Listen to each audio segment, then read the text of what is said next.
Гималая тау үстінде алтын бишек.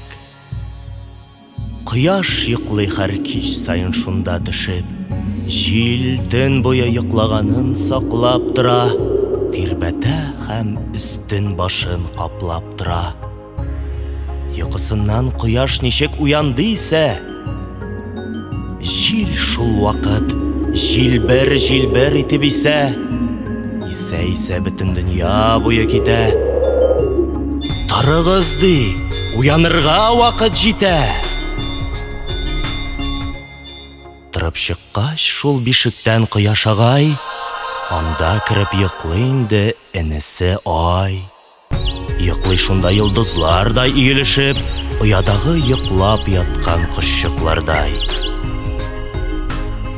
Каты йоклап Ай бишектә мәгрибкәчә торып чыга, көлеп җиргә нурын чәчә.